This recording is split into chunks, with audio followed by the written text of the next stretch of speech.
Good morning. I will be reading from Exodus chapter 2, verses 1 through 10 in the English Standard Version.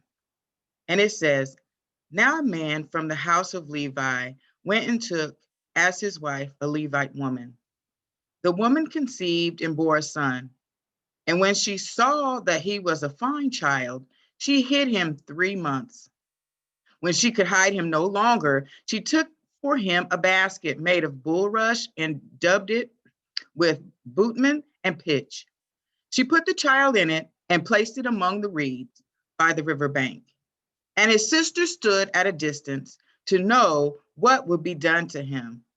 Now the daughter of Pharaoh came down to bathe at the river, and while her young women walked beside the river, she saw the basket among the reeds and sent her servant woman, and she took it. When she opened it, she saw the child, and behold, the baby was crying.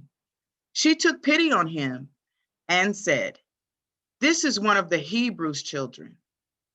Then his sister said to Pharaoh's daughter, Shall I go and call you a nurse from the Hebrew women to nurse the child for you? And Pharaoh's daughter said, Go. So the girl went and called the nurse for the child's mother. And Pharaoh's daughter said to her, Take this child away and nurse him for me, and I will give you your wages. So the woman took the child and nursed him. And when the child grew older, she brought him to Pharaoh's daughter, and he became her son. She named him Moses because she said, I drew him out of the water. Now, although Moses' story is incredible, we are not privy to the pain and suffering that inevitably is in the backdrop of the context of this story. However, we are given some details of the life of Moses and the outcome as the chosen champion of God's divine plan. For example, we know that when Moses was first born, he had to be hidden. Most parents I know want to announce the birth of their child and celebrate with friends and family. Under this Pharaoh's decree, Moses' family was not at liberty to celebrate so freely, lest the child be thrown into the Nile River and left to drown. Put another way, the enemy had put a hit out on Moses' life before he was born. The other thing that we know is that right at around 3 months of age, right about the time Moses would have started to lift his head, reach for objects, and recognize familiar faces, his mom had to make a hard decision to craft a basket into a boat and place him along the banks of the river because she could no longer guarantee his safety with the family. And even though her faith and trust was in God, this had to be a difficult decision and chance she had to take. We can only speculate at some of the emotional turmoil the family must have went through, as the Bible tells us in verse 4, and his sister stood at a distance to know what would be done to him.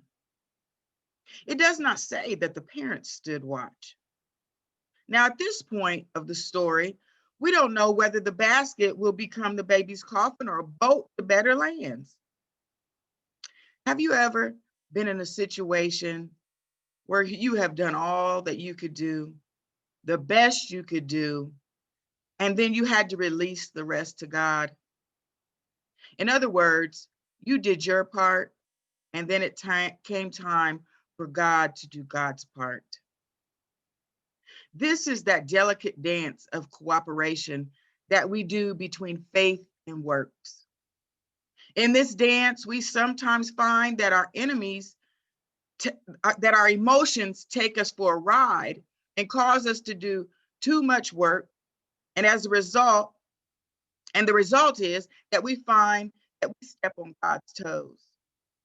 And in doing so, we refuse to let go of the situation and try to do God's job for God. Other times, we find that our emotions are riding on a low tide and we call it faith. But if we look at the choreography of the dance between faith and works, we realize that what we have done is slipped into ambivalence and are really not sure if we believe anything at all.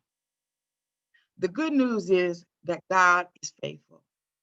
And somehow God rescues us from our despondency because all God needs is a mustard seed of faith to bring us out.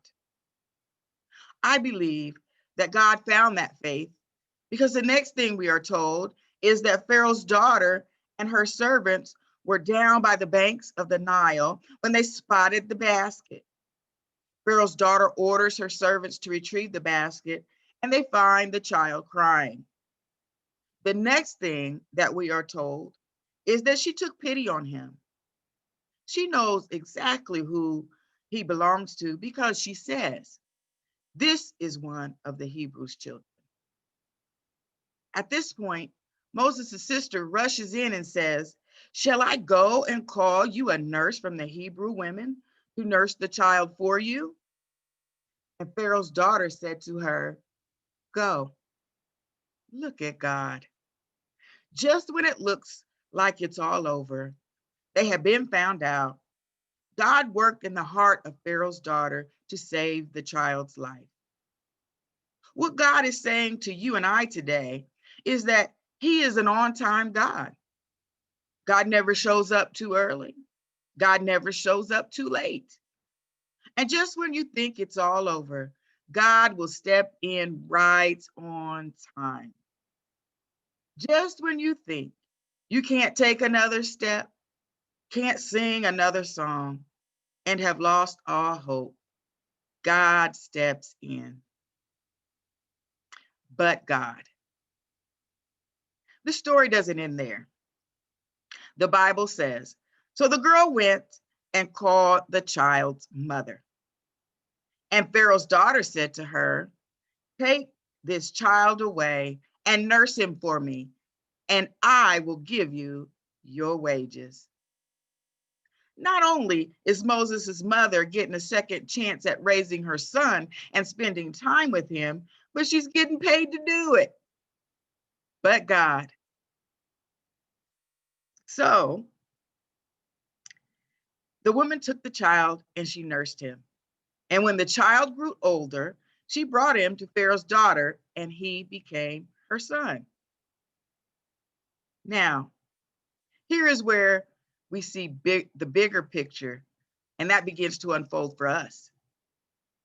In the tender, impressionable years of Moses' life, Moses' mother had the opportunity to nurture Moses and instill age-appropriate ideals into him.